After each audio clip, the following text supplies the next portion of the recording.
Another really cool production thing here. That was awesome. Kind of almost got me a little bit emotional there.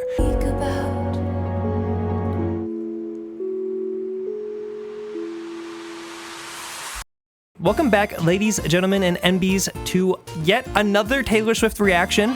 I'm wearing the flannel today because we're giving winter vibes. Hopefully you got a sweet treat and maybe a blankie, because we're going to winter, I guess, with Folklore. I wasn't expecting to do 2 Taylor Swift albums back to back like this, but honestly, after seeing the reception to my Life of a Showgirl reaction, felt only kind of right to do this right away as soon as possible. Now maybe I'll do like a second reaction sort of thing to The Life of a Showgirl, now with kind of some added context. I don't think it's really gonna change too much of my kind of initial opinion, but for future albums, I think it might be beneficial to do so. And last thing, this, as much as I would love to listen to all of the Taylor Swift albums at some point, we're gonna kind of pump the brakes here after this one. I'm giving you kind of a 1-2-fer, just kind of with The Life of a Showgirl, was kind of whatever on in terms of how I felt about it. So I think it's only right to give Taylor Swift, you know, an immediate second chance. I know a lot of people were recommending Folklore, so if I feel type of way about something, I'm gonna say it. It's my first reaction though. Things may change. Please let me know in the comments where I'm wrong, and I'd be more than glad to look beyond kind of my initial impression. So anyways, we are starting with Folklore. So as we mentioned for the Life of a Showgirl reaction, we did not have any sort of context. Came out, took it as is. We have the benefit that this album is 5 years old, so we can look at some annotations if we so choose to. Now, I'm probably not going to if I can help it. I'm gonna have the lyrics up on the screen. For me personally, I'd rather listen to the music, but I think it is important as a little bit of background, as we probably should. So let's just pull up the Genius, what it has to say. I'm gonna read just the first paragraph here. It's my understanding that this album had a pretty quick release. Taylor just kind of like surprise dropped it in a way. It looks like, there's like a few little just kind of cryptic things, then boom, it was out. I know that there is kind of a companion piece album, Evermore, it seems like, as well, which also came out this year. Again, we're gonna kind of postpone that a little bit. Maybe it looks like that album came out in December, so maybe I'll do that then. We're gonna stagger out these Taylor Swift albums when it seems fit, but let's see what Genius has to say. So after building a musical catalog based on her own life experiences, Taylor Swift focuses on telling other stories on Folklore. Her 8th studio album that she recorded in isolation during the COVID-19 pandemic, okay, obviously 2020. This was in, July, so pretty in the thick of it, okay. Unlike her previous album rollouts, it wasn't, we just discussed that. There are, rather than Max Martin on the last album that we listened to, it looks like we kind of have a few different collaborators, but they mostly permeate the whole thing in a similar vein. Looks like Aaron Dessner of The National. And then looks like some Jack Antonoff sprinkling as well. Looks like we have a Bon Iver feature, and a couple other people as well. Okay, there's kind of some context on, I don't want to read too much into these stories. So cool. Okay, so seems like it's going to be kind of candid on that time. Let's pull up the album artwork real quick here. What are we given? So this came out in July, but we're giving Isolation Amongst the Trees, black and white, muted colors, Taylor in Nature, Walden by Henry David Thoreau type beat going on here. Kind of funny that Bon Iver's on here, because Bon Iver had, For Emma? Or not for Forever, was it Blood Bank? Was Blood Bank the one that he recorded in the cabin? I don't know. One of the Bon Iver albums that he recorded. Great imagery, just if this is coming off of the pandemic, just in this album cover. So, do love that. It's like as if we never heard anything from her previously. Finally, enough yapping. Track 1, The One, Taylor Swift, Folklore, Shabam.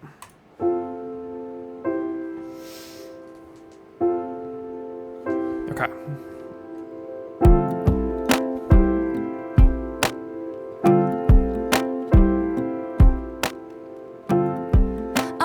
I love that snare. Okay. Been saying yes instead of no. I thought I saw you at the bus stop, I didn't though. I hit the ground running each night. I hit the Sunday matinee. You know the greatest films of all time were never made. Okay. I guess you never know, never know. And if you wanted me, you really should have showed. And if you never bleed, you're never gonna grow. And it's all right now.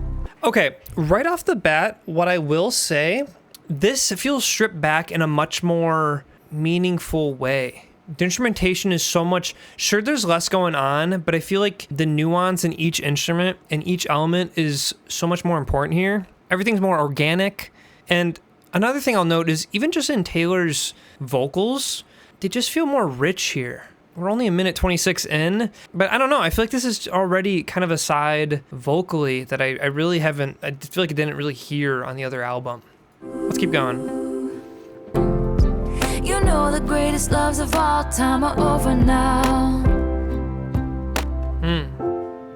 I guess you never know, never know. And it's another day waking up alone. But Okay, we were something, alright, strings. don't you think so? Roaring 20s, tossing pennies in the pool. And if my wishes came true, it would have been you. In my defense, I have none. Okay. But never leaving well enough alone. But it would have been fun if you would have been the one. Okay, I'm going to pause before the bridge here. I know historically, Taylor Swift has gotten a lot of flack for, I know the meme growing up was always, oh, who's Taylor Swift going to be with now? Now, that is a little bit of context that I am missing here, but I am kind of putting that cap on right now of just kind of putting myself in Taylor's shoes and just kind of the reception to that. I feel like that's kind of what I'm getting from this track. I feel like there's kind of a focus on that, and this is kind of a response to that, potentially. Who knows? Just kind of something, I don't know, again, how this exactly plays out timeline-wise. I know this is, again, 2020. I can't recall. I mean, I'm sure it's still kind of going on. Well, maybe not, because she's with Travis now, but I don't know when, like, the height of that kind of mindset was. So I'd be curious to kind of know. But, all right, let's get into this bridge. I'm going to back it up just a hair here. If you would have been the one, we were something, don't you think so?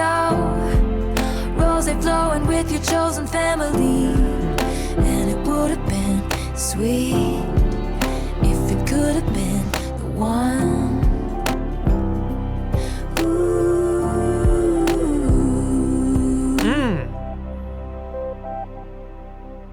Okay, I as an opener, definitely a lot more chill.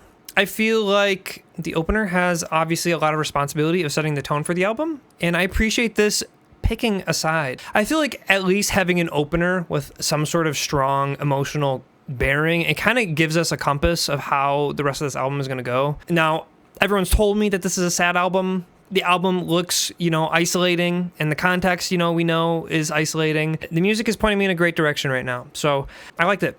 I thought it was a pretty fine opener. Kind of curious to see where this goes, though. Next track is Cardigan. Now, it has a bajillion streams, and somehow have never heard it, or at least that I think of. Maybe I'll know it. I should probably mention this. I don't think I really know any of these songs. I just know that Mirror Ball was on a TikTok I watched the other day. So, that says something, maybe. Damn, I'm wearing a flannel. I don't have a cardigan, unfortunately. Okay. Brand new phone, high heels on, cobblestones. When you are young, they assume you know nothing. This instrumental is fantastic. I knew you dancing in your Levi's, drunk under a street light. I knew you, hand under my sweatshirt, baby, kiss it better. And when I felt like I was an old cardigan under someone's bed. Okay, I'm gonna brush my ears back, or brushing my hair back. I feel like my hair is kind of muffling the sound a little bit. There's a lot of stuff going on. There's a lot of percussion stuff going on in the background that I really wanna. I'm gonna actually run this one back. I wanna hear all this kind of back percussion stuff going on. Now, is this a Jack Antonoff one? No, this is entirely Aaron Dessner. Okay. There's a lot of electronic warbles. That snare hit, not even snare, just like a percussion, like it's like if you took a measuring cup, it just really, really light. A friend to all is a friend to none. Chase two girls, lose the one. When you are young, they assume you know nothing. But I knew you,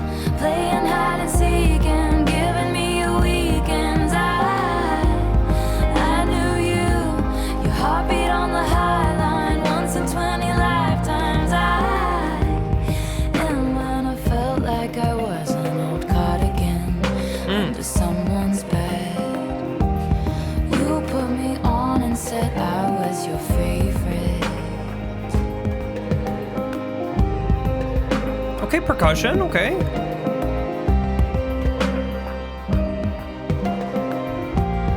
Definitely got to show my bias here. I think this kind of production styling is something that I do inherently like. I don't know, I just feel like the nuance here with kind of her singer-songwriter pop background in the writing actually makes for a meaningful blend. So on a production front, this is killing it right now. I'm kind of curious to see if this is something, who this is in reference to in particular, but. You drew stars around my scars, but now I'm bleeding. 'Cause I knew you stepping on the last train, marked me like a bloodstain. I knew you tried to change the ending, Peter losing Wendy. I knew you leaving like a father, running like water. When you are young, they assume you know nothing. Favorite.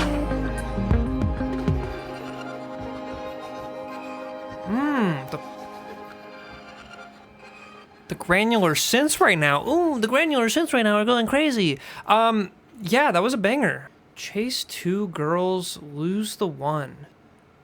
Okay. Okay. I've made the executive decision that I don't want to read the genius on this. So if I'm completely wrong on any of these predictions, please tell me. But obviously that's kind of a joy about music, is to have your own interpretations. A friend to all is a friend to none. Chase two girls, lose the one. So there is lore.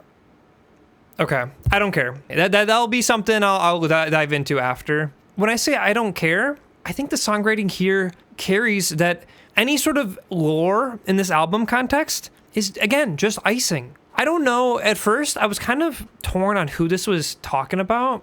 Kind of the way it made it seem like was kind of like a love song about like a potential love interest, whatever. Then kind of near the end, you know, leaving like a father, and kind of some of this context kind of felt more like it was maybe about like a parental figure. But this middle verse, a friend to all is a friend to none, chase two girls, lose the one. These two lines make me feel like this is in regards to herself.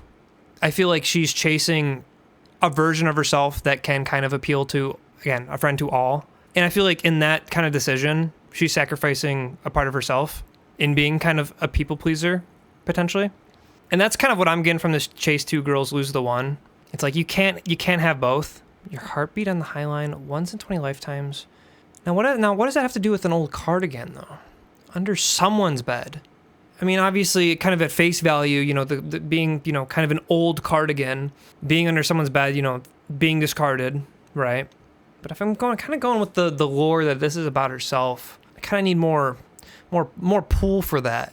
The kissing cars and downtown bars was all we needed. You drew stars around my scars, but now I'm bleeding. I still kind of want to ride that this is about herself, because like, I feel like this is her trying to convince herself of I feel like this is kind of tying into that last song, potentially some of her, I don't want to say behavior from the last track, but just kind of justifying to herself. But obviously it's kind of just like a coping mechanism. And where I'm kind of really, really locking into this is about herself is the Peter losing Wendy. Now, obviously Peter Pan, Wendy last name from Peter Pan. And I feel like this is kind of just like abandoning a version of yourself. That's what I'm getting from this. I don't know. That's what I'm rolling with. I don't know who Betty is. There's someone in chat, Ryan, shouts out Ryan, who just mentioned that. I'm gonna roll with that. Not a lyrical goblin. Not my biggest number one when I listen to a song. But put that aside, I think the track was just produced really well. Great timbres.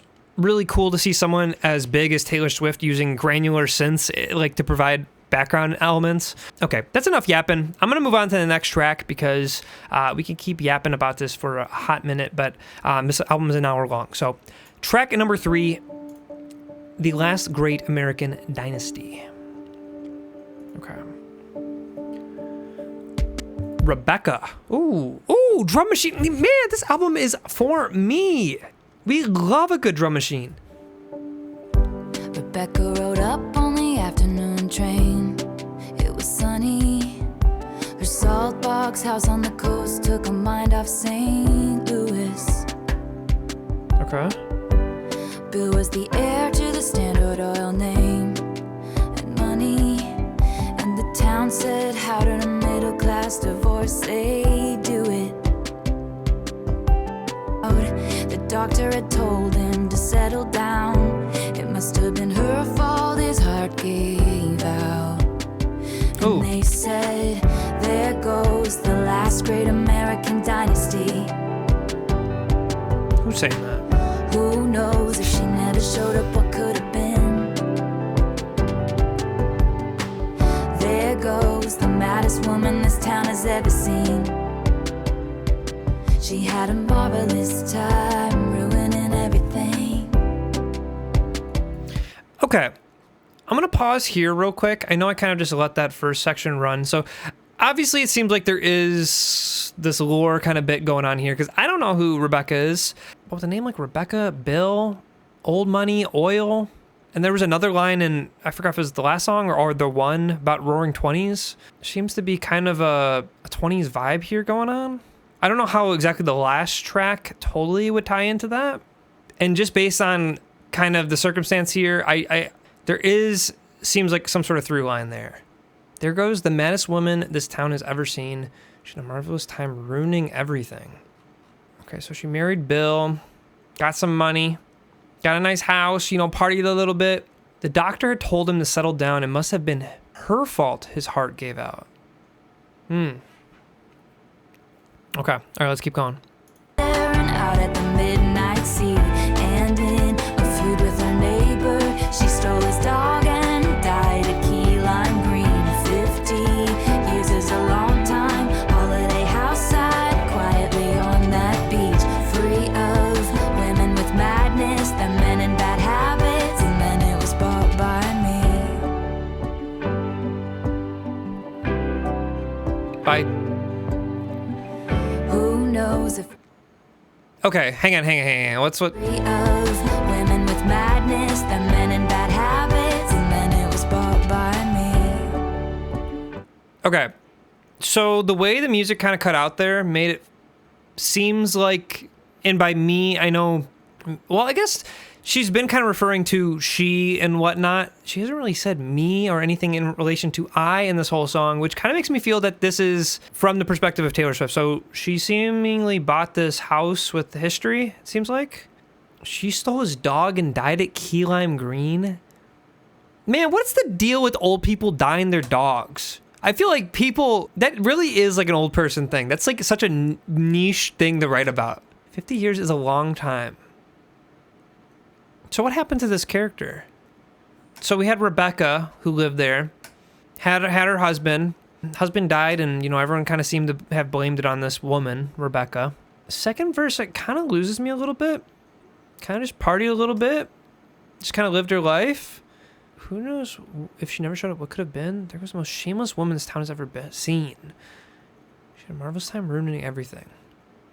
Okay, I'm gonna keep rolling.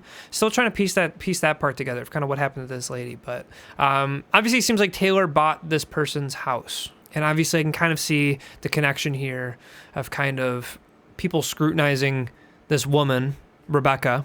I kind of see what Taylor's doing here of kind of being like kind of putting herself in that perspective. She's gonna kind of say or allude to herself being kind of the woman with madness and bad habits and whatnot. I think that's just kind of how people perception of her, which I guess probably is the same thing that kind of happened with Rebecca, I'm assuming. We're conjuring up here. I don't know if it's much, but we're gonna keep rolling.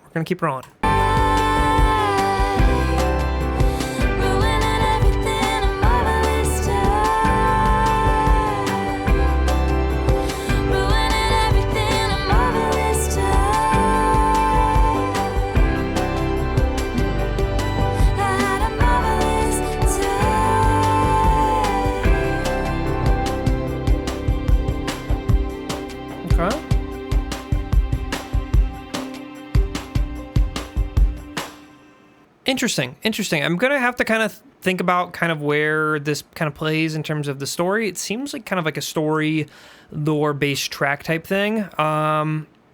It just seems kind of odd if this wasn't lore-based, why she would kind of tell the story or what this could be potentially about. But Honestly, just off the kind of jump, I'm kind of just viewing this as kind of a generational view of, realistically, I mean, it seems like, I mean, Rebecca and Taylor are kind of the two women here, but kind of using history here and kind of the passage of time with 50 years, and especially with this being from like the 20s, with there kind of being a whole lot of like women's right things going on. Women right things. Wow, that's says the man. That's kind of crazy. Maybe I'm diving too deep. I'm just gonna keep going. I'm getting misogyny vibes. I'm just gonna run next. I'm gonna put that one on the back burner. I think there's more here than what's letting on. I feel like this is a bigger piece to a wider puzzle, but maybe not. All right, next song, track 4, Exile featuring Bon Iver, which we love Bon Iver. So let's see what this one's about. Interesting that this is the only one with a feature also. Seems like Taylor Swift doesn't really do too many features, says the guy who doesn't really know Taylor Swift. That's just kind of what I've seen, perusing the albums. So interesting to kind of see the placement here. Let's keep going. I can see you standing, honey, Ooh, with his vocals arms around your body, laughing but the joke's not funny at all.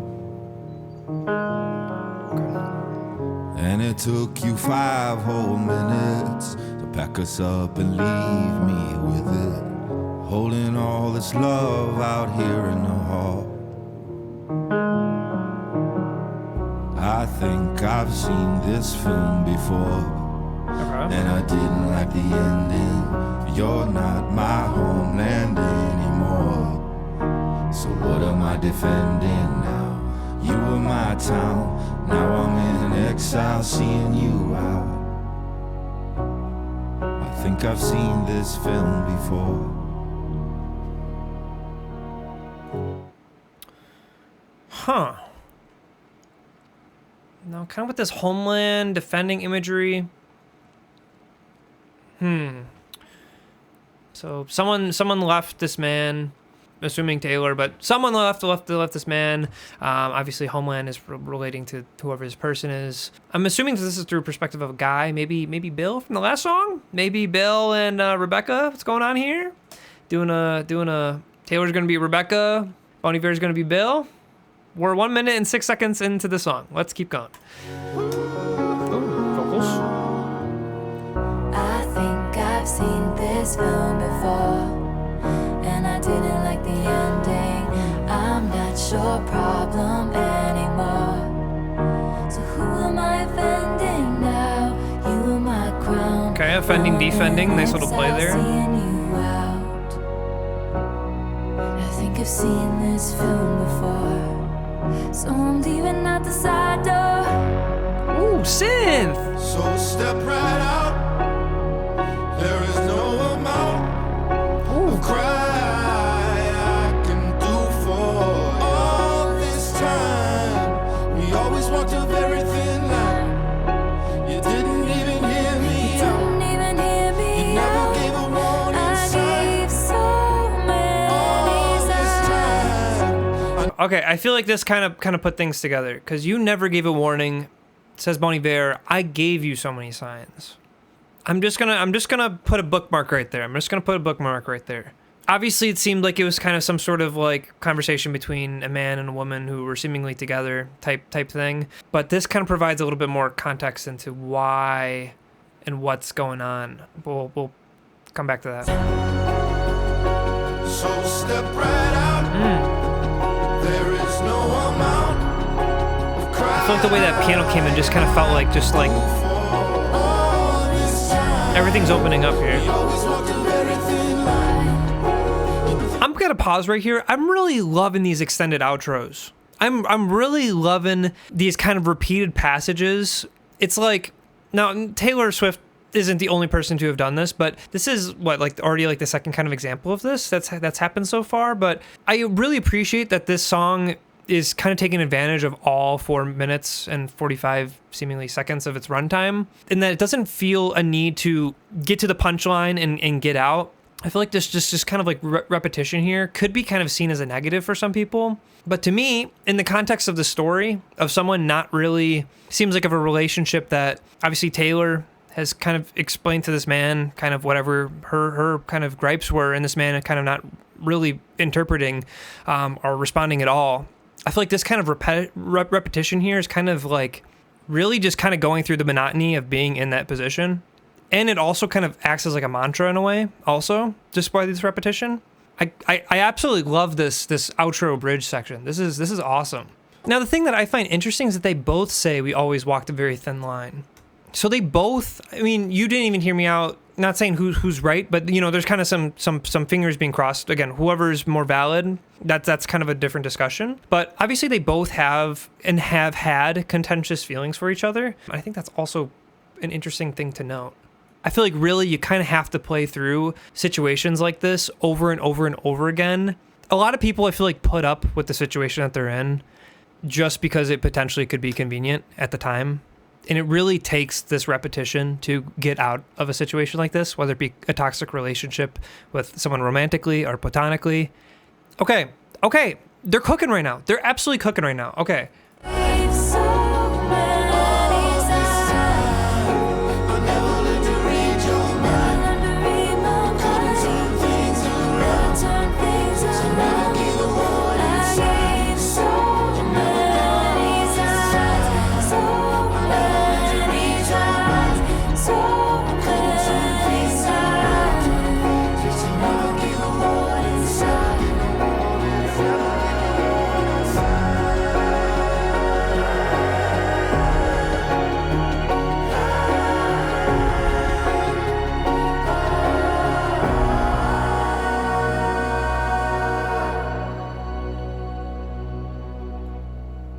That was awesome. I don't know if you could see that. Kind of almost got me a little bit emotional there. Wow, that was fantastic. Sometimes jumping into these albums, especially on like a first listen, sometimes it takes a few tracks to really kind of get into it. So I definitely feel like I need to re-listen to the first 3 tracks at some point. I definitely did like them, but this one I would absolutely say is my favorite so far. I think the use of Bon Iver as a feature was really creative in that it's not just someone singing a second part of a song. Having kind of these kind of 2 players acting out in this kind of scene here was awesome. Favorite track so far. Really kind of got me going. Banger. All right, next song, track 5, My Tears Ricochet. Wow, we got a lot more songs to go. Okay, track 5, My Tears Ricochet. We gather here, we line up, weeping in a sunlit room. And if I'm on fire, you'll be made of ashes too. Even on my worst day, did I deserve, babe, all the hell you gave me? 'Cause I loved you, I swear I loved you, till my dying day. Okay. So someone passed. Is it this Rebecca character potentially? I don't know. I'm really hung up on this Rebecca Bill thing. Maybe that's I'm rolling with whatever's going on in my headcanon, and if those aren't the names of these characters, that's fine. I'll accept that. But I like this rolling theme that I'm kind of got going here, and that's what I'm rolling with. So take it as a grain of salt. So obviously it seems like whoever died, I'm going to roll with this Rebecca figure or some sort of older someone figure. If I'm on fire, you'll be made of ashes too. Now, we're giving funeral here, so that could either mean one of 2 things, kind of with this church-like... Also, yeah, the church-like choir-like arrangement for this kind of being like a funeral tone. Awesome. Love that. Could be giving cremation, but also religion. Could be giving hell here. If I'm on fire, kind of like, you know... Yeah, all the hell you gave me. Yeah, I feel like that kind of just even the reference of hell in line with that like line, I feel like that's what this is in relation to. And if I'm dead to you, okay, so it's less about seemingly actively being dead. It seems like it's more like dead in the mind of someone else. Okay, let's keep going. Bookmark. You wear the same jewels that I gave you as you bury me. I didn't have it in myself to go with grace. 'Cause when I'd fight, you used to tell me I was brave. And if I'm dead to you, why are you at the wake?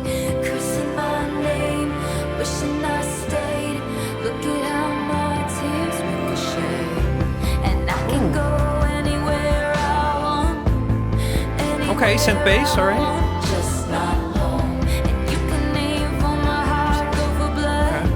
But you would still miss me in your arms. And I still talk to you. When I'm sleeping in the sky. And when you can't sleep at night, you hear my stolen lullaby.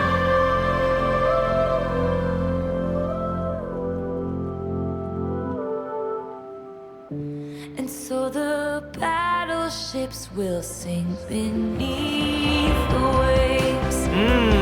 You had to Okay. kill me, but it killed you just the same.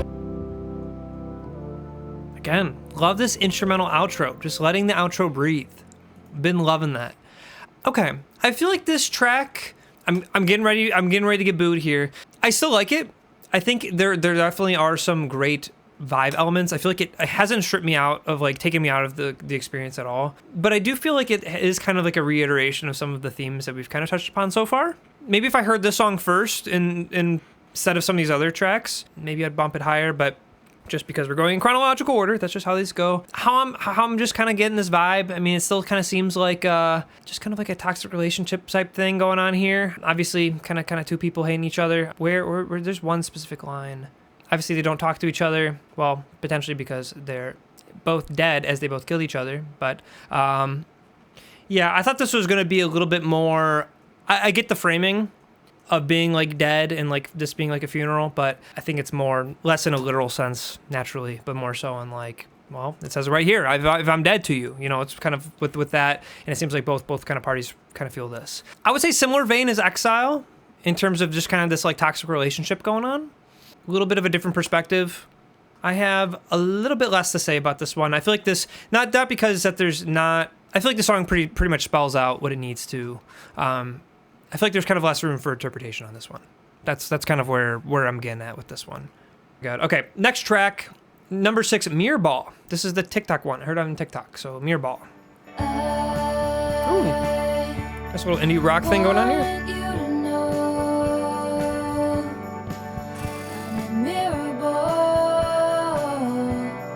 I'll show you every version of yourself tonight. Get you out on the floor, shimmering beautiful. Okay, Disco Ball. And when I break it's in a million pieces. Okay, a little tempo here. I want you to know Who's that vocal? mirror ball.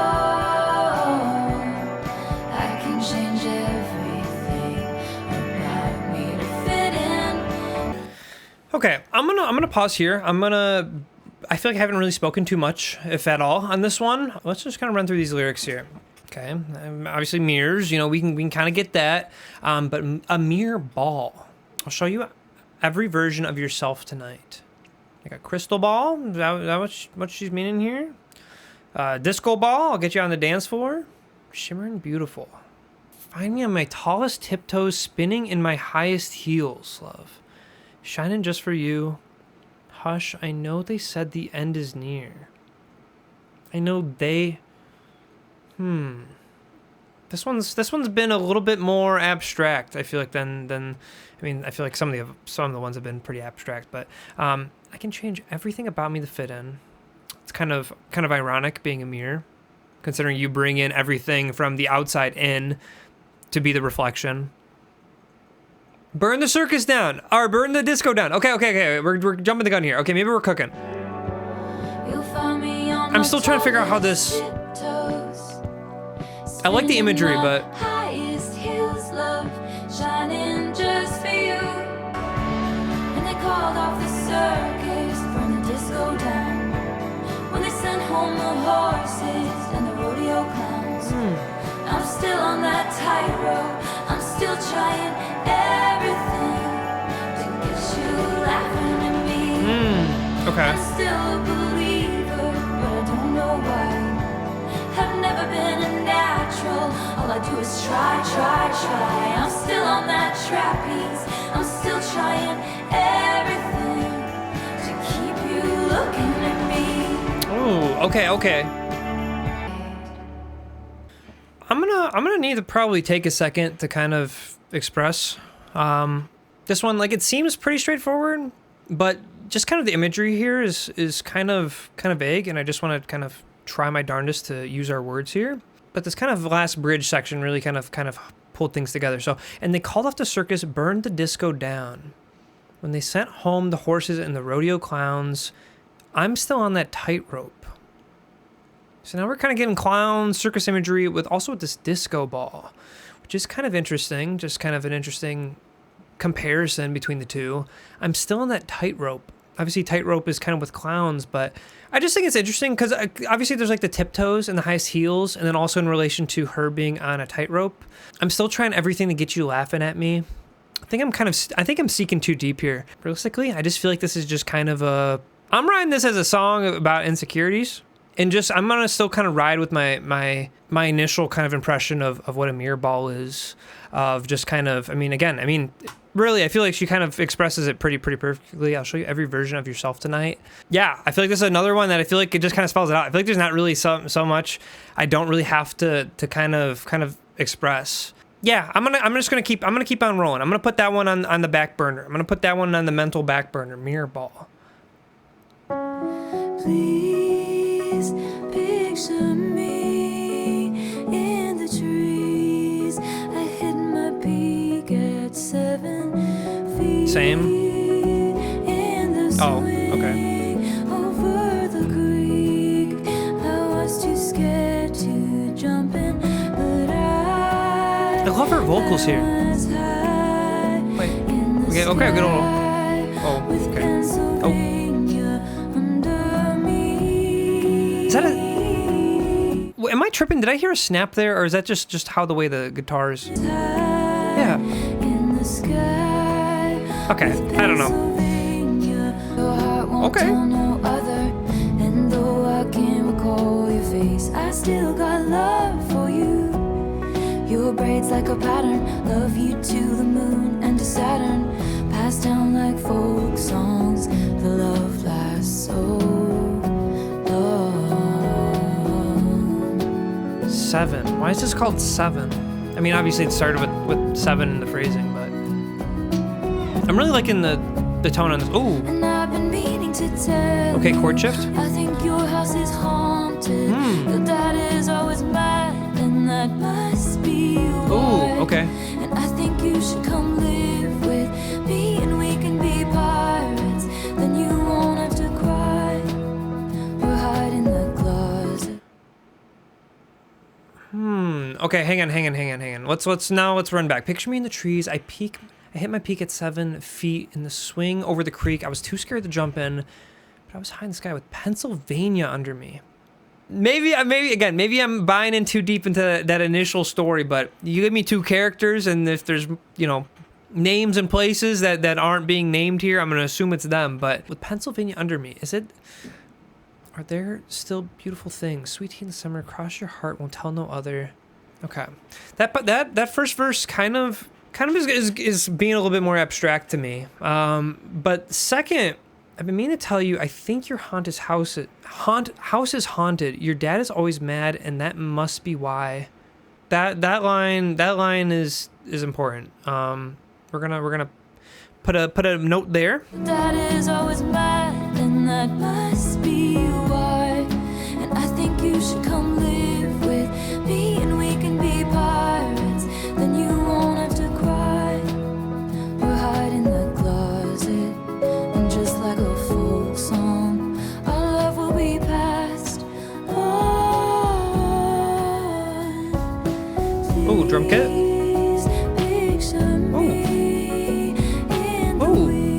The live drum and then the electronic hat or clap. Interesting.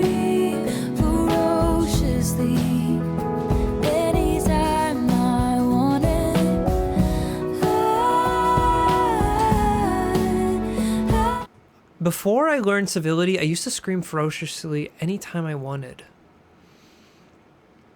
Okay, let me cook here. Your dad is always mad, and that must be why. Obviously, this is from the perspective of seemingly maybe her at 7 years old. There seems to be a very common thread amongst this album of just kind of not men versus women, but kind of not like in a pitting themselves kind of way, but just kind of bear with me here. Just kind of how men handle things historically, and kind of it seems like the roles that women have been kind of pushed into as kind of not being like that. Your dad is always mad, and that must be why. Again, this is obviously from the perspective of a guy, so if I'm reading into this incorrectly, please let me know. But it's just what I'm kind of getting. Obviously, the dad is not really well versed with his emotions, and he's a grown-up adult being mad and being frustrated just at life, and the house is haunted, right? And obviously, there's a bunch of imagery of kind of like playing pirates and hiding in closets. So this seems like this character is 7 years old. I'm assuming a girl, but before I learned civility, I used to scream ferociously anytime I wanted. Now, this kind of seems like in the same vein of the dad being mad and kind of being angry. But the kind of interesting part here is before I learned civility. Now, she's 7 in this circumstance. She can act with aggression and being ferocious in this example and being mad, but she's a child. And I'm assuming with the civility portion is just society telling her to kind of live a certain type of way. And there's kind of a double standard here, obviously, with the dad being a grown-up, not growing up. It's crazy. I think the most interesting part here with the song being titled 7 is I think it's really interesting for her to reference this in that a 7-year-old can learn this, but not a grown adult man. That's what I'm getting. We still got a last portion of a song here, but let's keep going. Cross my heart, won't tell no other. And though I can't Cross my heart, hope to die type kid things. For you. Pack your dolls in a sweater. We'll move to India forever. India? Why India? Pass down like folk songs. Our love lasts so long. Okay, 30-second instrumental outro. Yes, we love it. I'm just gonna let them cook here. Good mix of, I'm really loving this mix of organic like drum kit elements with some of these like little synth bits. Especially that clap. That's just like a regular just drum machine clap. I think that's really interesting to layer that like that. Yeah. I'm not totally sure on why they're moving to India. I don't know if it's just like getting the hell out of Dodge, just like a general place, and But that's what I'm getting. Seems really kind of pushing on this theme of just kind of men not growing up, which I guess. Let me cook. Which you can kind of make the argument in terms of kind of some of these earlier songs. Now this might, I know I was kind of on the fence on was it My Tears Ricochet at first, kind of on like the story, but obviously just kind of this picture she's painting of kind of grown adult men not really being able to channel their emotions properly obviously kind of leads to a disconnect, as in like exile. Kind of whether that, I'm not saying that disconnect is justified, but that's the reason. Okay, all right, let's keep going. What's the next track? It's track 7. Look at that. Track 8, August. Okay, I see you. 7, because 7. 8 because August is the 8th month. Okay, I see you. A little bit of track play, track list things going on here. But 1.6 billion streams. Oh my god. Okay, still haven't heard this song. What is August? We're about halfway done through this album. Ooh. Ooh. Okay. I never needed anything more. Whispers of "Are you sure?" Salt Air. That was a reference to something else from that third song, right? Like Salt Lake City or something in reference to salt. So I'm getting a connection there. Okay, Salt Air and Rust in the Door. I never needed anything more. Whispers of "Are you sure?" Okay. But I can see it's lost in the memory. August slipped away into a moment in time. 'Cause it was never mine. And I can see it's twisted in bed sheets. August slipped away like a bottle of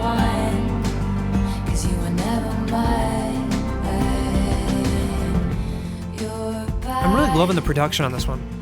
Beneath the sun, wishing I could write my name on it.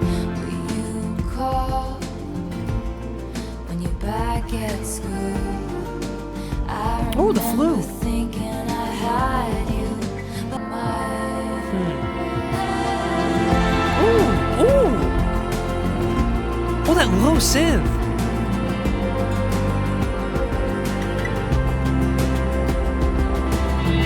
back when we were still changing for the better. One thing was enough. For me, it was enough to live for the hope of it all. Cancel plans just in case you call and say meet me behind the mall. So much for summer love and saying us 'cause you weren't mine to lose. You weren't mine to lose. I'm loving the way this building. Just got some like horns in the background. Okay. I'm sorry I'm not reacting hard enough, but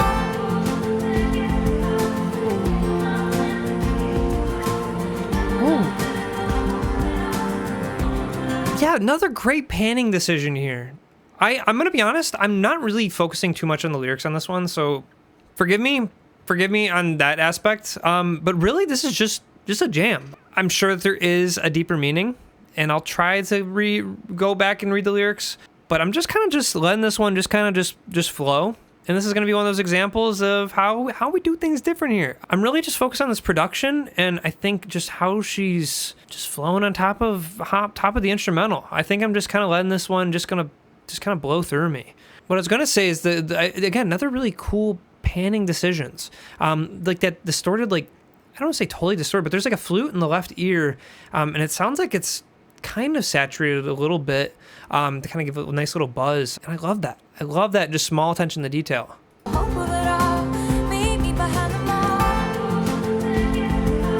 Yeah, like, wait, hang on.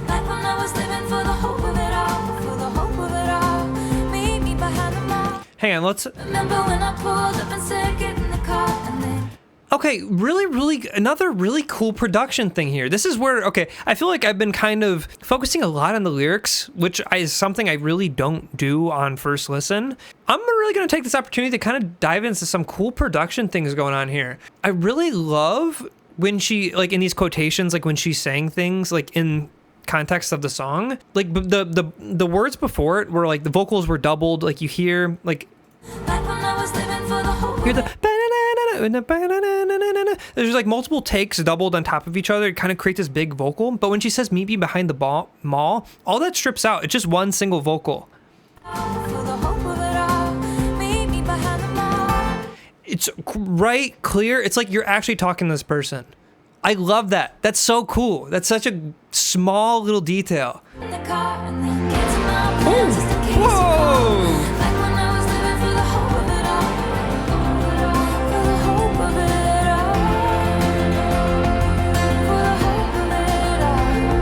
We're riffing right now.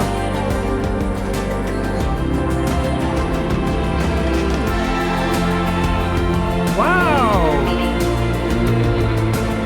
Oh my God, the low strings.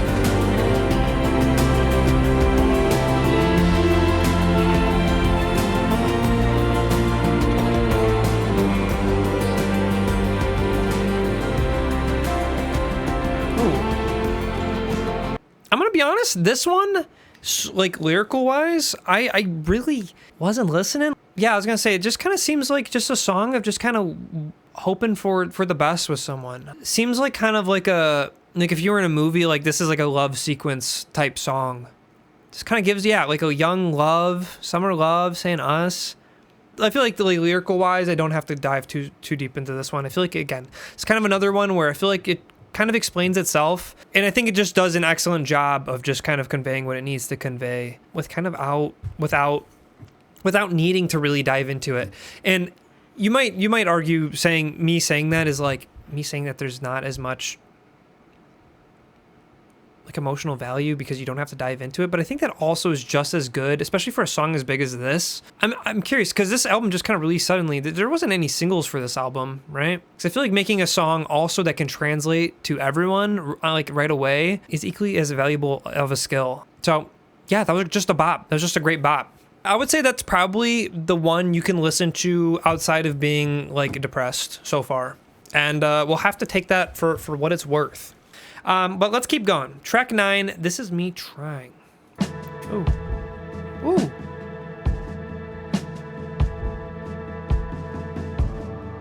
Ooh.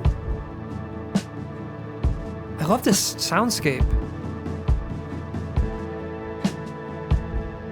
I just read ahead the first couple lines. This soundscape really matches that. This like stuttering.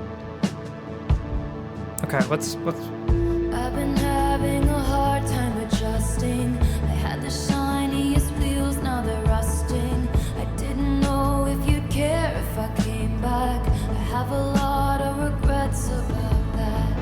I really love. Okay, gonna pause real quick here. I really love this beat because whatever that like synth is, or like that no, with it repeating, really makes it feel like we're kind of like in like a slow motion scene right now. And especially with lines like I had the shiniest wheels, now they're rusting. This is like a perfect marriage of this is what I'm looking for. This is like the perfect marriage of not just great writing, but that the instrumental is not only accompanying but also enhancing the writing as well. So far, just a really strong vibe in the instrumental. Let's just keep going. Let's see where this goes. Ooh, some horns. Ooh. This is quite the horn arrangement. Interesting. They told me all of my cages were mental, so I got wasted like all my potential.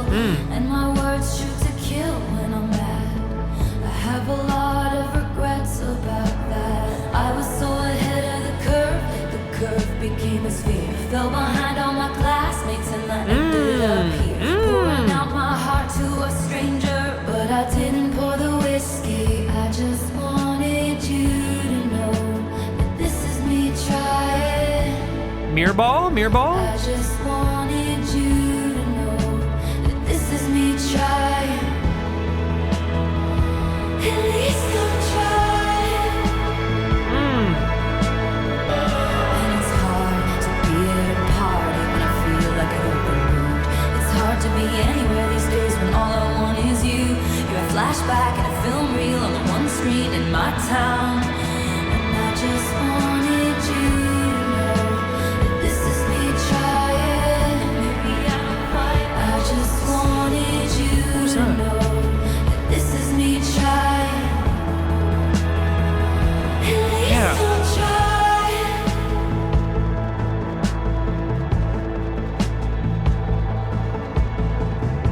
I feel like the last couple of tracks have really kind of pulled away from kind of this like my headcanon lore bit thing going on here. I feel like all the songs have been, at least the last couple of tracks have kind of seen, well, maybe not the last track, because I feel like that kind of like love sequence could fit in that story, but I feel like this is kind of a little bit more of like an isolated song. Really just feels just, you know, just like a motivational song. I mean, just kind of feeling stuck. I really like the what's the curve line? I was so ahead of the curve. The curve became a sphere. Became a spear. Bars. Kind of getting some relational aspects here. It's hard to be anywhere these days when all I want is you. But I'm still gonna take that as like a double entendre here, of kind of going back onto, what was it, Cardigan, where I kind of potentially think that it could be in reference to herself too. All I want is you, a version of yourself that you're kind of putting out there, a potential better version of yourself, a version of yourself that isn't how you're feeling in this very moment. The potential. I'm gonna roll with that. Especially in the context of the song being kind of feeling like a more personal song. I don't feel like this is in. You're a flashback in. Yeah, I'm gonna keep it in the personal vein here. That had a great tone to it. I really like the atmosphere on that one. Okay, next track. Track number 10, Illicit Affairs.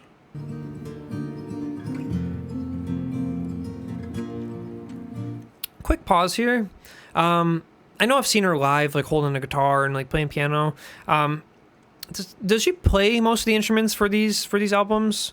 I'd be curious to know that. I don't know if there's like any sort of like, I guess that's kind of a hard question to ask. Obviously, no one was in these rooms probably with her when she was writing these songs. So I don't know if she explicitly says that or if she has like writing credits or whatnot. I don't know if Aaron Dessner, is that the producer, if he's doing like these arrangements or whatnot, or kind of what the collaborative effort is.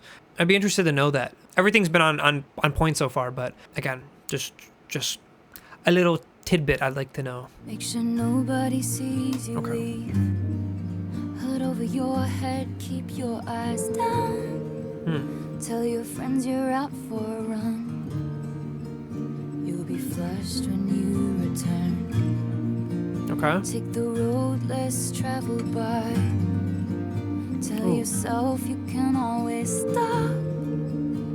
What started in beautiful rooms ends with meetings in parking lots. And that's the thing about illicit affairs and clandestine meetings and longing stares. It's born from just one single glance, but it dies and it dies and it dies a million little times. Leave the perfume on the shelf that you picked out just for him, so you leave no trace behind, like you don't even exist. Take the words for what they are, a dwindling mercurial high. I'm really loving how this guitar is being played right now. That only worked the first few hundred times. And that's the thing about illicit affairs and clandestine meetings and stolen stares. They show their truth one single time, but they lie and they lie and they lie a million little times. Okay, hearing some cool little synth bits going on. I'm going to keep this one rolling. I feel like this is going to be one of those ones where I feel like this bridge is going to really kind of paint a bigger picture here. So let's keep rolling here before we start yapping. Scream, don't call me kid, don't call me baby. Look at this godforsaken mess that you made me. You showed me colors you know I can't see with anyone else. Don't call me kid, don't call me baby. Look at this idiotic fool that you made me. You taught me a secret language I can't speak with anyone else. And you know damn well, for you I would ruin myself a million little times. Love settling on this chord here. Okay, Illicit Affairs. Really? I feel like I'm at the stage of the album where I'm realizing I think I need to go through a really devastating... I think the message I'm getting from this album so far is I need to go get into a really invested relationship and then have it end tragically and then listen to this album. And then I think I'll get it. I'm not saying that I don't get it. But I'm just saying it's for that event in particular. Like, especially for like a song like this. There's some songs, okay, what do I mean by that? I kind of want to unpack that. I feel like there's some songs or albums even that I think are incredible. Absolutely incredible and perfect. And I get now what a lot of comments said that were like, oh my God, this album's like despair or whatever. I feel like this is definitely like a time and a place type album. I'm definitely appreciating it right now. And I feel like there is the potential for an even greater appreciation in the midst of a certain event. It's like saying, you know, oh, you just got broken up, listen to Frank Ocean Blonde. Like, it's kind of like that. But in the same vein, I feel like there's also some albums that, like, you don't really want to, you kind of got to protect your energy a little bit. This is like one of those hippie things that I feel like I kind of pushed off for the longest time. And now I feel like I'm kind of adopting that as I'm getting older, where it's like, there definitely are some sort of songs that will put me into a time and place. And sometimes I just kind of need to not do that. And I can imagine if this came out or when this came out, that this album is that for some people, especially now. I know I didn't really talk a whole lot about the song itself on this one, just because, again, I feel like it's pretty straightforward, but in a way that it's clear in its writing, but it's meant for a specific person going through a specific thing. So I feel like me trying to describe it now, maybe I'm gassing her up too much, but I just don't, I don't know. I feel like this is like a, the people that know already know sort of thing. And I feel like I don't have much to add here, because if you know, you know. All right, next song. I'm going to keep on moving here. Next song, Invisible String. You used to work, had to make a little money. Time, curious time. Give me no compasses, give me no signs. Okay, clues, all right. I didn't see. A little bit of a different vibe on this one. And isn't it just so pretty to think all along there was some invisible string tying you to me. Oh, nice little run there. Okay, hang on. I feel like I'm missing something here. Green was the colored grass when I used to read at Centennial Park was the green grass. So kind of looking back, images being, past being more vivid here. Time, curious time, give me no compasses, give me no signs. Were there clues I didn't see? And isn't it just so pretty to think all along there was some invisible string tying you to me? Okay, a little bit of butterfly effect thing going on here. I'm just kind of, I know we just watched Donnie Darko, but kind of same vein of just kind of, that invisible string, I suppose, just kind of taking you through life. Kind of some destiny thing going on here. Okay, all right, I'm gonna keep going. Cool little melody there.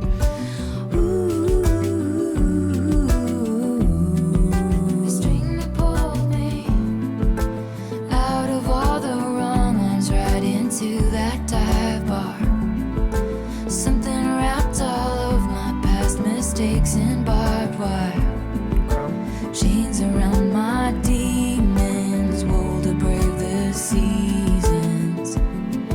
One single thread of gold tied me to you.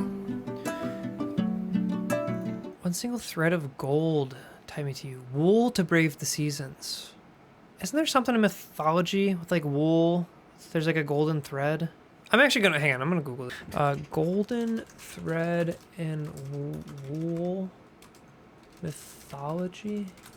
The golden fleece. What is a golden thread used by Theseus to navigate the labyrinth and escape the Minotaur, symbolizing a guide through complex problems. Okay. I just needed confirmation on what. Okay. Wool to brave the seasons. Okay. Giving the cover art. One single thread of gold tied me to you. I'm gonna run with that. That's the connection here. Maybe it's not, but I'm gonna run with that. That's the only thing with wool and gold, the golden fleece, golden thread, whatever. That's my connection there.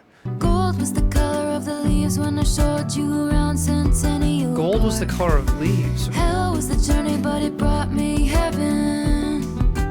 Okay. Time, wondrous time.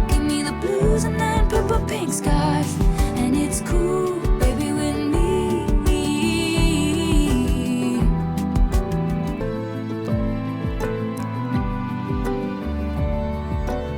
It sounds like it's a what are those things in the back? Not Chica, but what the hell can I think of what it is? The little, I'll put it here in post of what it is.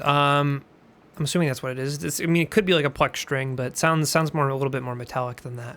Yeah, I don't think I really need end statements here on this one. I feel like I kind of discussed it kind of as it went. Just kind of, it seems to be kind of another thread about destiny, a lot of relation with seemingly another person. Yeah, I feel like again, already kind of brought up what I need to say. We're gonna keep chugging here. We are in the last third of this album. 12th track, Mad Woman. Let's just keep going. 12th track, Mad Woman. Ooh. Nice drum machine, very, very plucky. Good transient. That's your buzzword for today. What do you sing on your drive home, do you see my face in the neighbor's lawn? Does she smile, or does she mouth fuck you forever?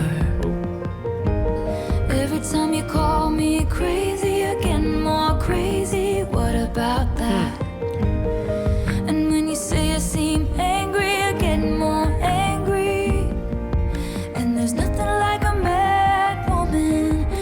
Okay, obviously, what a shame she went mad. This definitely calls back to one of those earlier tracks. Track 3, what was it? The Last Great American Dynasty. Talking about that woman who went mad and Taylor ending up kind of taking her place and living there. It just seems kind of like an extension or just kind of a continuation on that idea. Her kind of reiterating this. Obviously, this is kind of a key theme of the album, which I've discussed previously. But kind of curious where she'll take this with it being kind of its own song. Hopefully, she'll add a little bit more to this discussion. So. Now I breathe flames each time I talk. My cannons all firing at your yacht. They say, move on, but you know I won't. And women like hunting witches too, doing your dirtiest work for you.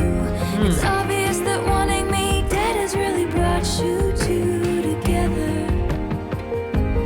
Every time you call me crazy,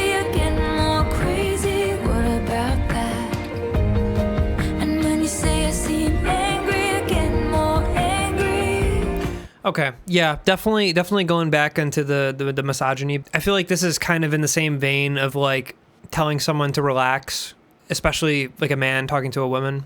It's not even when I'm kind of generalizing here, but again, I'm sure you obviously can follow along. I'm just stating just because as a reaction, I need to say everything. Obviously, from the man's perspective of saying that, it's less of relax in that. Let me think how to word this here. I mean, I would argue in general, obviously being a man, I can't understand from a woman's perspective totally. I can only understand from experiences with other people in my life or what I've kind of grown up around or what I've been told.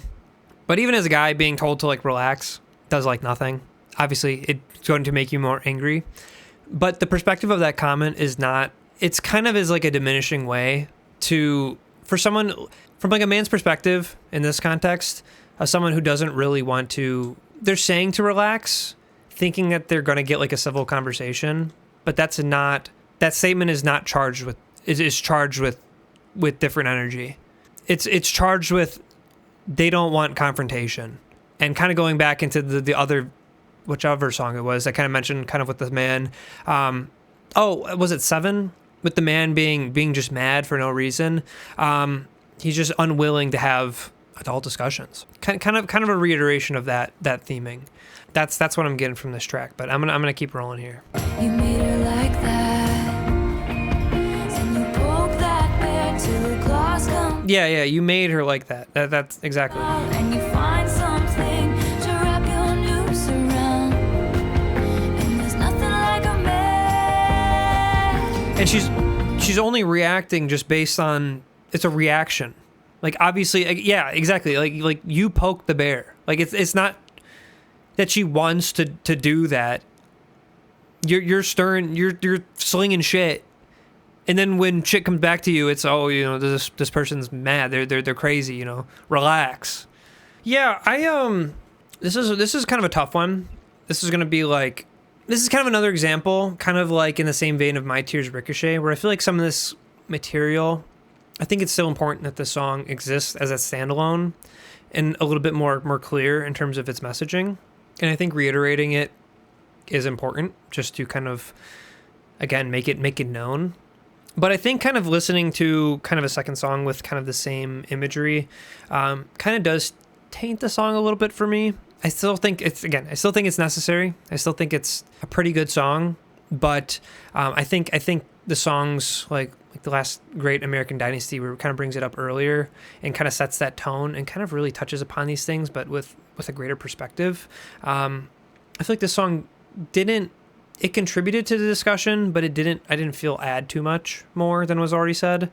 So essentially it's kind of me long-winded saying I don't know if the song necessarily needed to be here, but I understand why it's here as a kind of standalone piece. I think if I maybe listened to this one first, maybe I'd have a different opinion, but even instrumentally, I think the other song was just a little bit more interesting. Again, I'm saying that with a huge preface. I don't think I've really, like, there's not been a single song where I've, like, hated, or even really, like, I feel like at the very least, I've just been kind of like, it's pretty neutral. So I'm saying that with some preface, just so I don't have to, like, face the fear of God for saying that, if this is someone's favorite track. All right, I'm going to keep going. The next song, Epiphany. It's track 13. A little bit of a different tone on this one, right from the jump.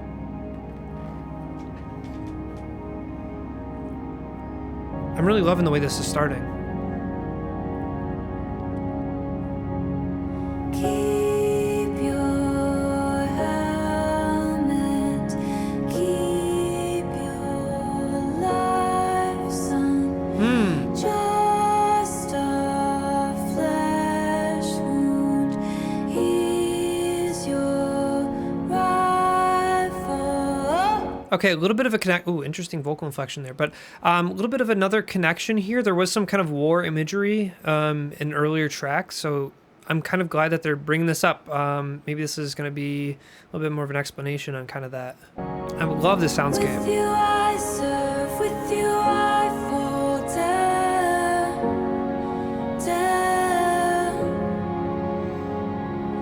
Watch you breathing, watch you breathing out.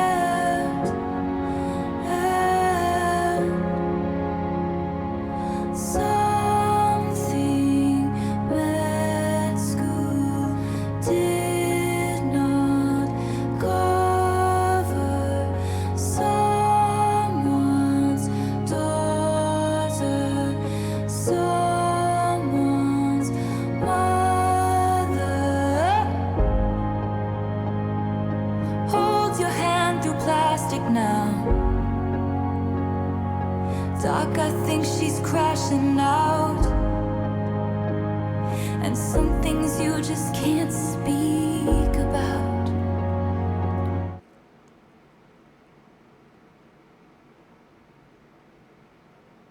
Okay, this is kind of shit.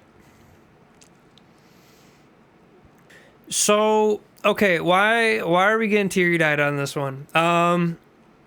Obviously, with this being a COVID album, this is definitely in relation to COVID. With Hold Your Hand Through Plastic Now, something med school did not cover. The part that got me emotional is someone's daughter, someone's mother. I think in the context of this, I'm sure it can be, I mean, obviously it's up for interpretation, so it can be taken either way. I'm thinking she more so meant it from the perspective of someone's daughter, someone's mother being on the hospital bed, and you having, if someone's dying, watch you breathe in, watch them breathe out. So, okay, so there's some kind of more COVID imagery here. Being on the ventilator, that it's someone's daughter, someone's mother. But for me, I instantly think of when COVID was going on. So everyone in my family but me is a nurse. While I did pharmacy technician stuff during this time period, and helped kind of deal with the shots and kind of did with some things with the public, definitely doesn't even come close to what my dad, but also my mom and my sister went through being nurses during this time period. Seeing something med school did not cover immediately just takes me back to conversations with my sister, just at the dinner table. And I'm just kind of thinking of a time, when they would get emotional, being incredibly selfless, not even thinking about for themselves. But I know it affected them seeing. Fortunately, I didn't have really anyone. Well, actually, that's not true. I guess I did have someone pass during COVID, but nothing like this where I had to go to the hospital for. But I remember their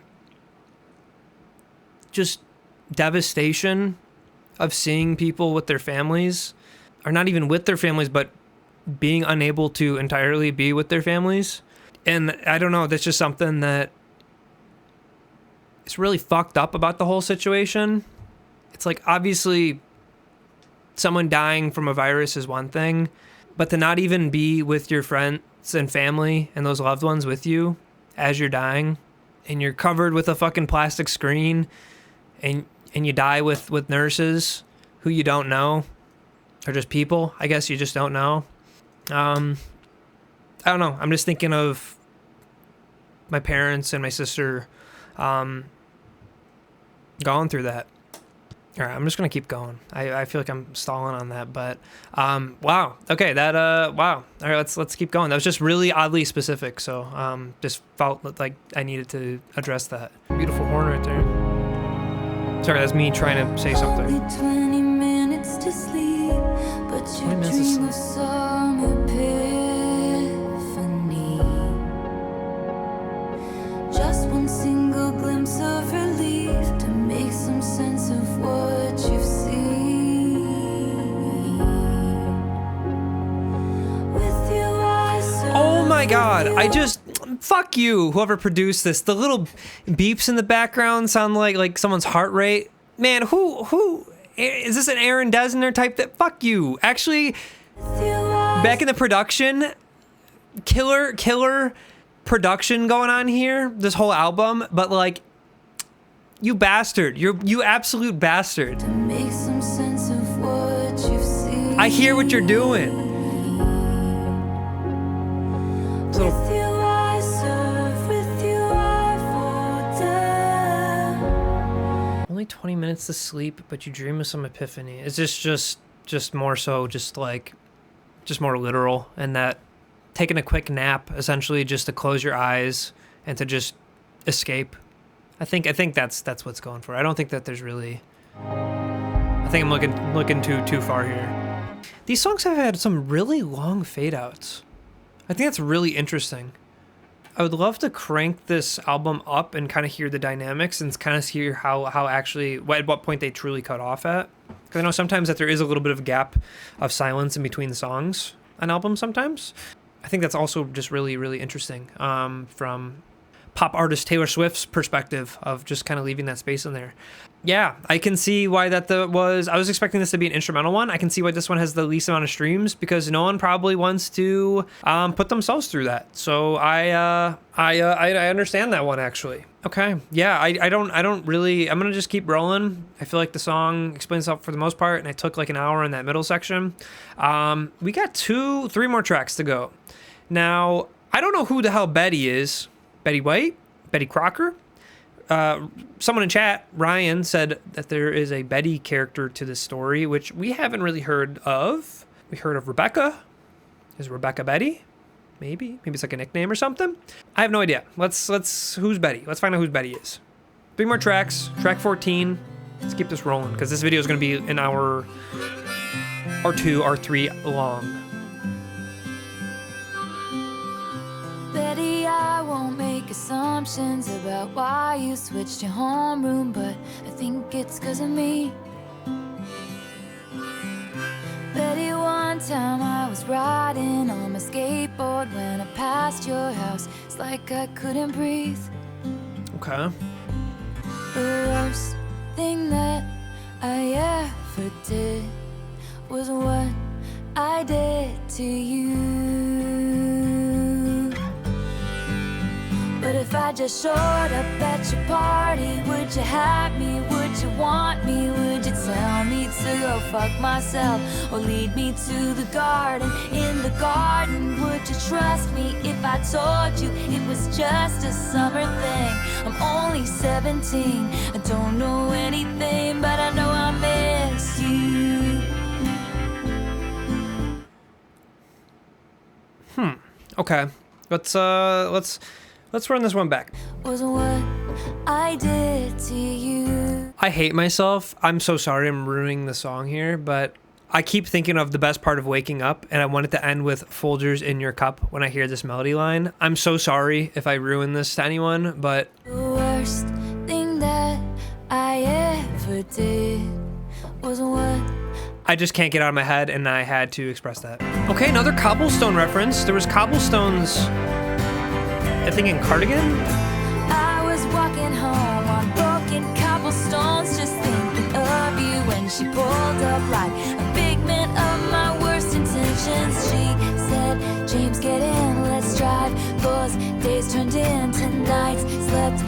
to her, but I dreamt of you all summer long.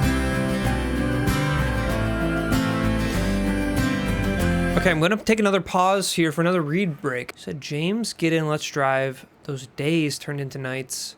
Slept next to her, but I dreamt of you all summer long.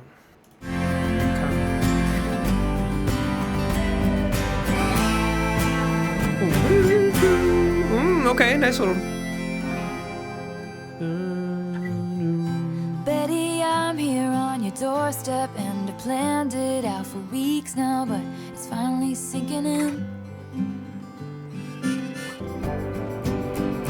Yeah, short up at your party. Okay, key change, Will you alright. have me? Will you love me? Will you kiss me on the porch in front of all your stupid friends? If you kiss me, will it be just like I dreamed it? Will it patch your broken Really strumming on wings? this. I'm only 17. I don't know Oh, wait. anything, but I Wait, know yeah. I miss Say- you. Wait. Standing in your cardigan, Okay. kissing in my car again. Car? Stopped at a street Yeah, there light, was you a- know I miss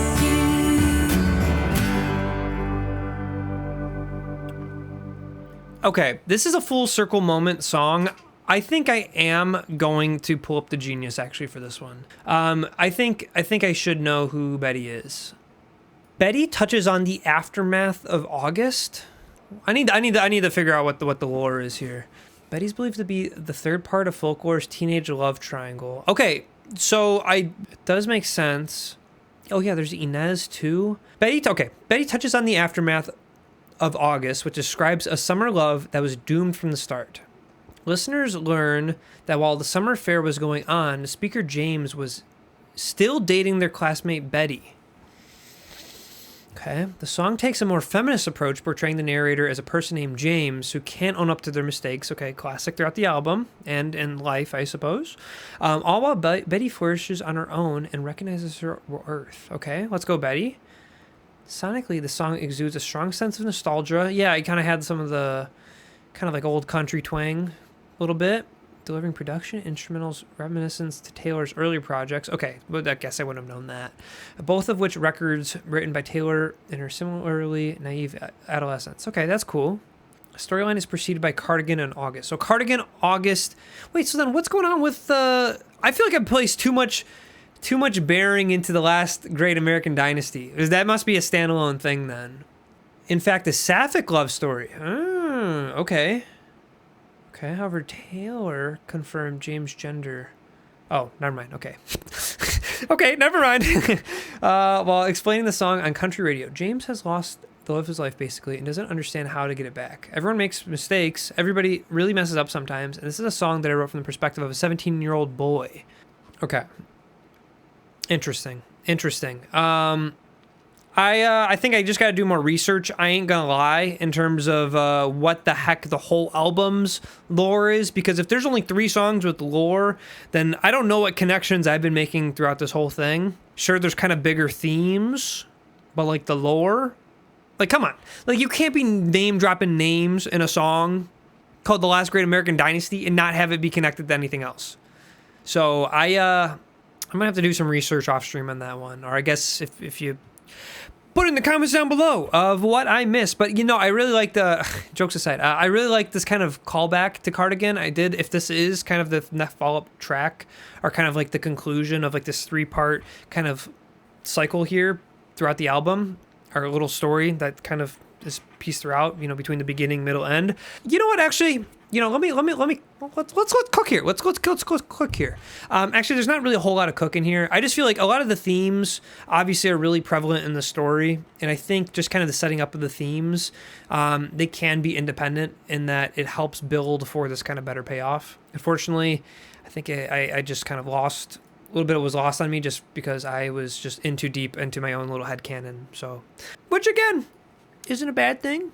That's the only song that we're gonna look up on what's going on, just because I feel like that was a really big deal of what the heck, who the heck Betty was. So last 2 tracks, we're not gonna do that. Peace and Hoax. All right, let's get into track 15, Peace.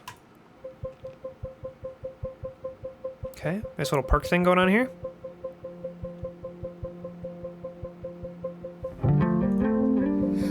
Coming of age is come and gone. Suddenly this summer it's clear. I never had the courage of my convictions. As long as danger is near. And it's just around the corner, darling, 'cause it lives in me. No, I could never give you peace. More fire imagery, okay. But I'm a fire and I'll keep your brittle heart warm. If your Cascade ocean wave blues come. All these people think love's for show, but I would die for you in secret. The devil's in the details, but you got a friend in me.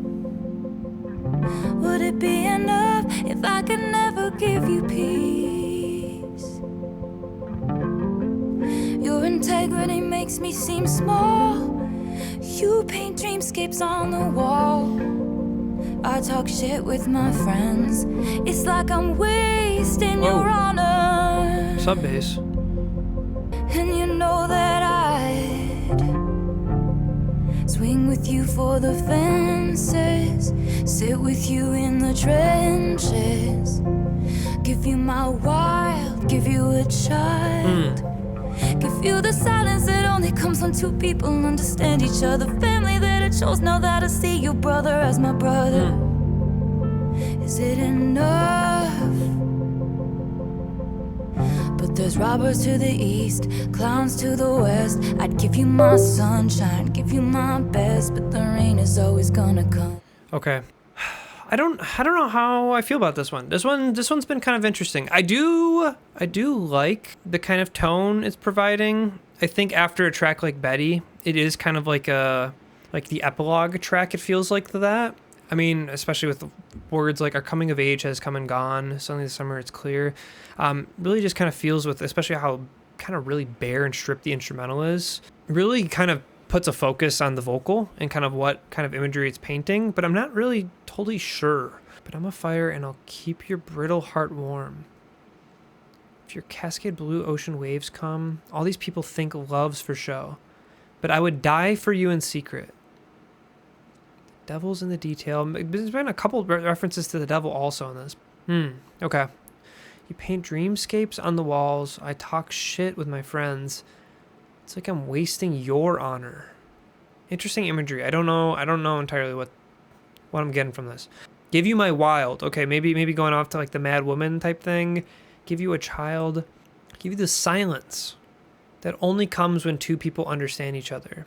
So it's like she's willing to give all this to someone, but I feel like this is kind of a conditional thing in that when two people come to understand each other, then this will be executed. But I don't think it's going to happen. I don't think, based on kind of how this relationship has been kind of brought up in the past throughout this whole album, I don't think this is kind of more of a hope than a given. Okay, with this being titled Peace, I think this is really just like coming to terms that, like, not to say that you're unfixable, but like kind of like I can do everything that I can, but if you're just gonna, if I'm giving you sunshine and you're giving me rain, like it's not gonna work. And I think this is, again, it's called Peace, so I'm assuming this is her just kind of coming to terms with this. Nice little end cap moment. Would it be enough if I could never give you peace? Would it be enough if I can never give you Would peace? it be enough if I can never give you peace? Would it be enough if I could never give you peace?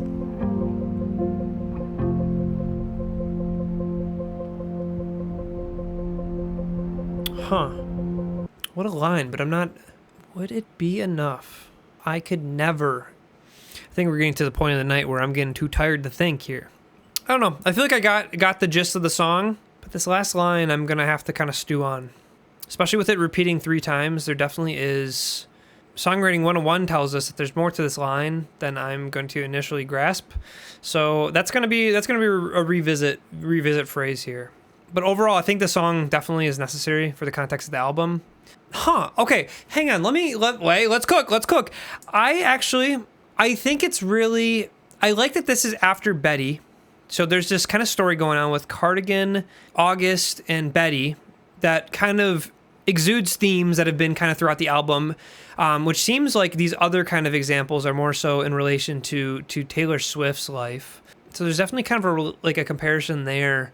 But I think this kind of parallel is really done really well in that kind of going back to one of these earlier tracks of just kind of like focusing more on like historical like misogyny and kind of discrediting of women and just kind of the way it's always been.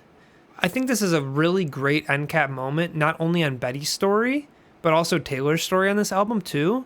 So really there are kind of two storylines that are kind of going along each other. It's 50 years apart, seemingly in that one reference. Okay. That's a honestly, that probably could have been the ender. I'm really curious what Hoax could then be about. I feel like that would really kind of put the bow on things. Is this going to be icing? Who knows? Okay, track 16, Hoax. My only one, my smoking gun, my eclipsed sun, this has broken me down. My twisted knife, my sleepless night, my windless fight, this has frozen my ground. Stood on the cliffside screaming, give me a reason.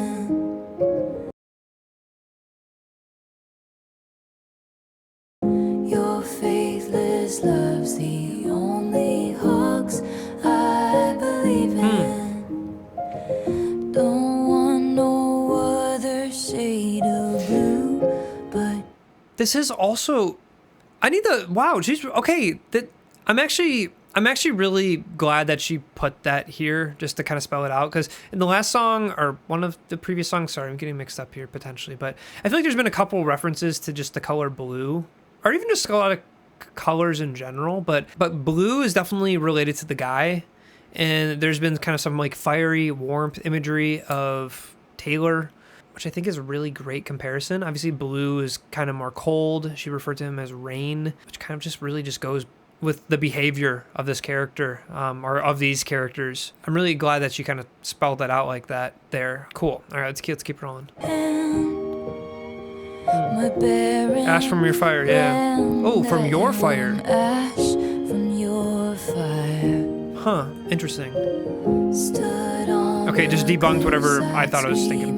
Give me a reason. You know I left a part of me back in New York. You knew the hero died, so what's the movie for? There's been a lot of references to the movie too. And Scars. Me apart. Oh, I loved her. Wait, hang on, I'm gonna run that back. I loved her delivery there. You knew it still hurts underneath my scars from when they pulled me apart. You knew the password, so I let you in the door. You knew you won, so what's the point of keeping score? You knew it still hurts underneath my scars from when they pulled me apart. But what you did was just as dark.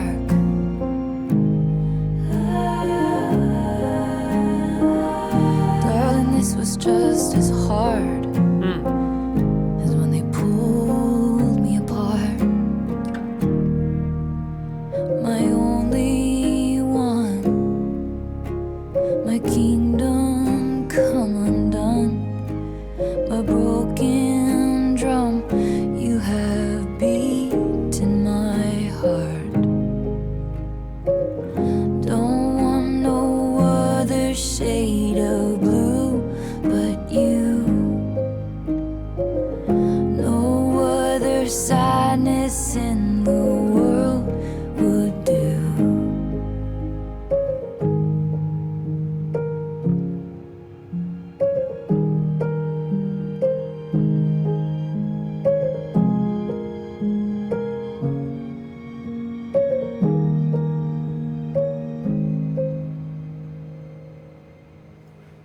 Wow.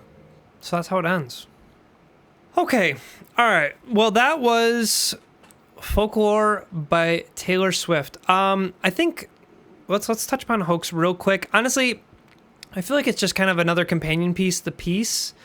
I would argue that it's not nice. I would argue is some people could think that it isn't really necessary, as Peace kind of covers these kind of similar topics of kind of coming to terms with just kind of the reality of this relationship and just the roles that men and women kind of have. But where Peace is kind of more coming to terms with it, Hoax still has kind of an air of like frustration with it still. Not really in like a bitter way, but kind of just kind of in like a, like why does it have to be this way? Which is honestly a pretty disheartening ending to this album. Okay, now let's do the recap. Folklore, Taylor Swift. I feel like I really kind of broke down. I feel like I broke things down a little bit better, kind of discussing the multiple kind of storylines going on here. But I think as a whole, this album is really well written. Now I'm going to bring up The Life of a Showgirl. I know these albums really aren't comparable in terms of sound, but when you got, for that being my first Taylor Swift album, and for this now being my second, when you're kind of told of how Taylor Swift is like this generational songwriter, and you get kind of not that, hopefully you can kind of understand where I suppose I was a little bit frustrated and kind of my first reaction to that. Sure, her being a songwriter is one part of her being an artist, and being a pop artist is kind of another part of that. So I understand kind of where the Life of a Showgirl kind of fits into that. But personally, I think I kind of value this portion a little bit more. I think it just as a whole, not even in terms of the sound palettes, really great blends across the board of electronic instruments along with just live acoustic instrumentation. Not even just in like drumming, but some really cool synth warbles, some like granular synths going on, especially in some of these earlier tracks. I didn't really notice it too much near the end, but this show's really just kind of showed to me of just kind of that the pop formula that I could have gotten from Life of a Showgirl can be more dynamic and interesting. Like songs like August and Cardigan, while definitely aren't going to be getting like commercial air, obviously have billions of streams. So really, like, we're sacrificing nothing here just to kind of like for mainstream appeal, but like this is incredible mainstream. I guess let's see what kind of numbers Taylor normally pulls. I guess I don't know. Maybe this is like nothing for Taylor numbers. No, this is like her like biggest, like that's huge. I mean, sure, we got 2 billion with Blank Space, Shake It Off, but like we're pulling Shake It Off numbers. So like why couldn't we do this again? Now, I understand being in a time of life. Obviously, this is like a sad album. So I can understand her not wanting to unearth this just to make being in a different time of life. Artists want to kind of build pictures of where they're at currently, and I can understand it as well. But anyways, I'm going to stop my comparison, just kind of go off of folklore here before I fall asleep. Fall asleep being that I've been doing this for, the recording is 3 hours. We've been talking about this album for 3 hours. So we got to wrap this up. So let's kind of go over this. Not only is the songwriting on a microcosm level of each individual song really good on this album, I think the overarching story and how the themes connect to each other is also incredibly strong on this album. There are a couple points like My Tears Ricochet and honestly Mad Woman where I feel like some of their themes were expressed kind of already in this album. Sure, they kind of have like their own, because they're their own songs, that it can go a little bit more in depth. I think that can be important, and is kind of worth potentially repeating some of these themes. But I think those were kind of some lower moments. Now, again, not that the songs were bad or anything, but just kind of felt like we were kind of treading ground that we've already kind of touched upon without really adding too much new stuff. So hopefully you can understand that. Best songs, I would say Exile. Really, all the ones that really kind of made me emotional. Exile was incredible. Epiphany, incredible. I think Seven was really good just for kind of pulling like the story together for me. August, just a jam. I feel like it took me a little bit to get into the album. I feel like after like the first 2-3 tracks, then I kind of fully like gripped onto like the themings and whatnot. Then I kind of was along with the ride. I feel like the second half of the album had some stronger potential highs, but also some lower lows. But that being said, I really enjoyed the album as a whole. I thought this was really, really great. Definitely we'll throw this on further into the winter months when I want to feel and wallow in sadness. Okay. I think I've said everything I need to say. thank you for everyone watching and listening and however else you're consuming this. I mentioned it at the beginning, but in case you use timestamps and just totally skip that beginning section, we're going to pump the brakes a little bit on Taylor Swift. I know we kind of did these two back to back, but this is not going to be a Taylor Swift channel. But that being said, there is still quite a bit to look forward to, so please subscribe so you can be notified when we post that stuff. Next week, we have the new Tame Impala album, Deadbeat, but then I kind of want to go back after that, back into some more female singer-songwriter stuff. I'd like to listen to Punisher by Phoebe Bridgers. Haven't listened to that in full. Following that, for Halloween, I would like to do Ethel Cain, Preacher's Daughter. Also haven't listened to that. Heard that that's like a must listen for people with a religious upbringing. TLDR, folklore, very good. Thanks for watching. Please subscribe, and we'll be there. We'll be back next week for another video. Okay, I'm gonna end this. Okay, stream. Okay, bye bye. Thanks for watching. Bye bye.